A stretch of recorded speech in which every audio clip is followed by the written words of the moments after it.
आदरणीय बंधुओं, माताओं व मेरी प्यारी बहनों, राधे राधे। आप सभी का हमारे इस YouTube चैनल जीवन की धारा पर बहुत बहुत स्वागत है। बंधुओं, आज हम इस वीडियो में गणेश जी व बाल गोपाल कान्हा जी की एक कथा सुनेंगे, जिसे सुनने सुनाने से गणेश जी व कान्हा जी की कृपा से प्रत्येक कार्य निर्विघ्न पूरा होता है व जीवन में उन्नति के रास्ते खुलते चले जाते हैं। कथा कहानी सुनने के बाद यदि आप हमारे चैनल पर नए हैं तो कृपया हमारे चैनल को सब्सक्राइब करें, बेल आइकन को प्रेस करें ताकि हमारी वीडियो की नोटिफिकेशन सबसे पहले आप तक पहुंचे। वीडियो को शेयर व लाइक भी जरूर करें। कथा कहानी के अनुसार बात उस समय की है जब बाल रूप कान्हा कुछ बड़े हो गए थे। ठुमक ठुमक के चलना शुरू कर दिया था और अपनी तोतली आवाज में माँ बाबा को बुलाने लगे थे। एक दिन माँ यशोदा ने सोचा, अब कान्हा कुछ बड़ा हो गया है और आए दिन कोई ना कोई मुश्किल इसके सिर पर आती रहती है, अतः मुझे इसके सदके कुछ न कुछ करना चाहिए। ऐसा अभी माँ यशोदा सोच ही रही थी कि उन्हें सामने मंदिर में गणपति जी दिख गए और माँ कहने लगी, गणेश जी, मेरे लल्ला की रक्षा करो, मैं आपको 1.25 मन लड्डुओं का भोग लगाऊंगी। ऐसा निश्चय कर माता ने पूरी रात बैठकर दास दासियों के साथ 1.25 मन लड्डू तैयार किए। सुबह होने पर कान्हा को नहला धुलाकर तैयार किया और बोली, चलो कान्हा, अब गणेश जी का पूजन कर उन्हें लड्डुओं का भोग लगाएंगे और फिर सबको प्रसाद बांटेंगे। ऐसा कहकर माँ ने लड्डुओं की थाली ली, कान्हा को साथ लिया और मंदिर में गणेश जी के सामने पहुंच गई। पूजन करने लगी तो देखा फूल तो लिए ही नहीं। माँ ने कान्हा से कहा, देख कान्हा, मैं फूल लेकर आती हूँ, लड्डुओं की थाली को हाथ मत लगाना, पहले गणेश जी को भोग लगाएंगे, फिर बाद में कोई और खाएगा।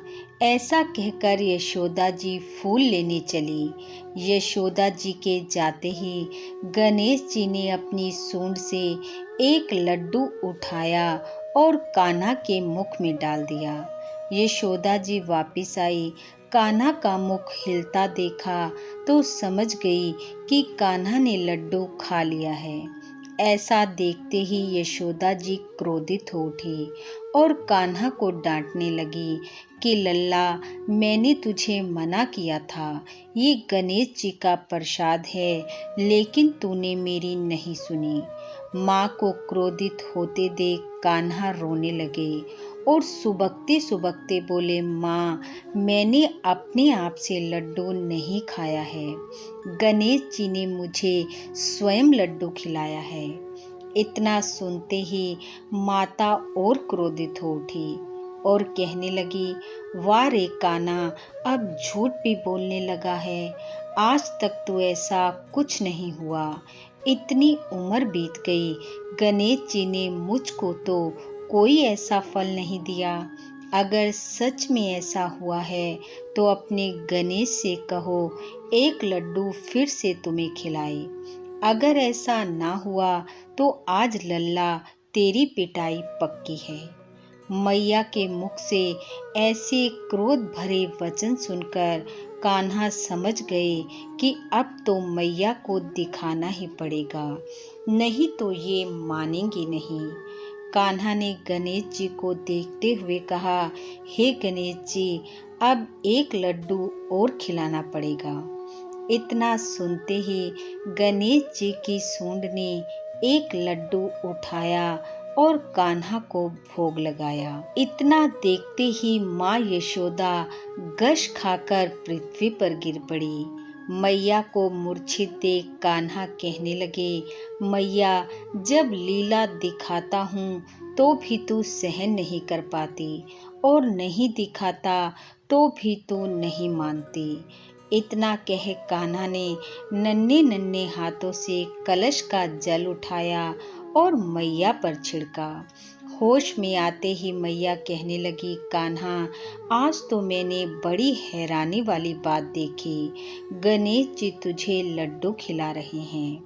इतना सुनकर कान्हा मुस्कुराते हुए कहने लगे, मैया तू भी कितनी भोली है, तूने जरूर कोई स्वप्न देखा होगा। ले मेरे मुंह में देख, कहीं लड्डू है। और कान्हा ने अपना मुख खोल दिया। मुंह में कुछ भी ना था। भोली भाली माँ यशोदा ने वही मान लिया जो कान्हा ने कहा। तब कान्हा मैया से बोले, चल मैया, पूजन कर, गणेश जी को भोग लगा और फिर मोहे लड्डू दे। फिर दोनों माँ पुत्र गणेश जी की पूजा करने लगे और माँ से नजर बचा गणेश जी कान्हा को मुस्कुरा कर देख रहे हैं और मानो कह रहे हैं कि कान्हा, आपके भोग के बिना मेरा भोग अधूरा है। बोलो गणेश जी महाराज की जय। बोलो बाल रूप कन्हैया की जय। बंधु गणेश जी व बाल गोपाल कन्हैया जी की कृपा आप व आपके परिवार पर सदैव बनी रहे। आपका घर आंगन खुशियों से महकता रहे। इन्हीं शुभकामनाओं के साथ आप सबका बहुत बहुत धन्यवाद। राधे राधे।